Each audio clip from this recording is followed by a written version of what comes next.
প্রশাসনের উচ্চ পর্যায়ের একটি অংশ পক্ষপাত করছে বলে অভিযোগ করেছেন জামায়াতে ইসলামী। মঙ্গলবার ইউরোপীয় ইউনিয়নের নির্বাচন পর্যবেক্ষক দলের সাথে বৈঠকের পর দলটির মুখপাত্র জানান, কোনো পাতানো নির্বাচন মেনে নেওয়া হবে না। তিনি আরও বলেন, নির্বাচনে কোনো হুমকি আছে কিনা ইইউ তাদের কাছে জানতে চেয়েছে।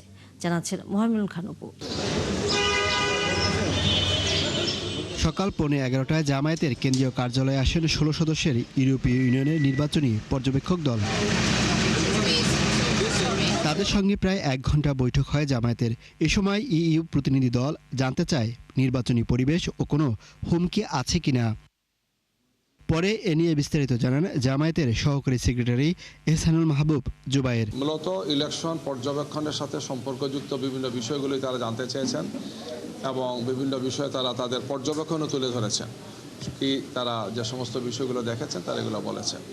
কোনো জায়গাতে কোনো সমস্যা আছে কিনা, আমরা কোনো থ্রেট ফিল করছি কিনা, এই সমস্ত বিষয় তারা জানতে চেয়েছেন। আমাদের পক্ষ থেকে আমরা বলেছি যেগুলো আমরা সময় সময় ইলেকশন কমিশনকে আমরা জানাচ্ছি। তিনি অভিযোগ করেন, কেন্দ্রে কেন্দ্রে এজেন্ট দিতে বাধা দেওয়া হচ্ছে। আমরা বিভিন্ন জায়গা থেকে এখন খবর পাচ্ছি যে বিভিন্ন ধরনের বিশেষ করে যারা দুষ্কৃতিকারীরা বিভিন্ন ধরনের সমস্যা করছেন, আমাদের এজেন্ট হওয়ার ক্ষেত্রে অনেকেই তারা হুমকি ধমকি দিচ্ছেন, বাধা দিচ্ছেন। গতকালকে ভোলা 2-তে আমাদের একটা অফিসে সেখানে পুলিশের একটা টিম গিয়েছিলেন, প্রশাসনের টিম গিয়েছিলেন। কে বা কারা এগুলো বলেন, সেখানে গিয়ে অযথা কিছু হয়রানি করা হয়েছে। ঢাকা 15-তে আপনারা জানেন গতকালের রাত্রে চাদর মুড়ি দিয়ে মুখ ঢেকে, আমাদের সে ভিডিওটা আছে, আমাদের নির্বাচন অফিস যেটা আছে সেখানে তারা আগুন দিয়েছেন দুষ্কৃতিকারীরা। প্রশাসনের উচ্চ পর্যায়ে একটি অংশ পক্ষপাতমূলক আচরণ করছে বলেও অভিযোগ জামায়াতের মুখপাত্রের। আর পাতানো নির্বাচন হলে তা মেনে না নেয়ার হুঁশিয়ারি তার। প্রশাসনের একটা অংশের পক্ষপাতদুষ্ট আচরণ আমরা দেখতে পাচ্ছি। বিশেষ একটি দলের দিকে হেলে পড়ার বিভিন্ন আলামত আমরা দেখতে পাচ্ছি।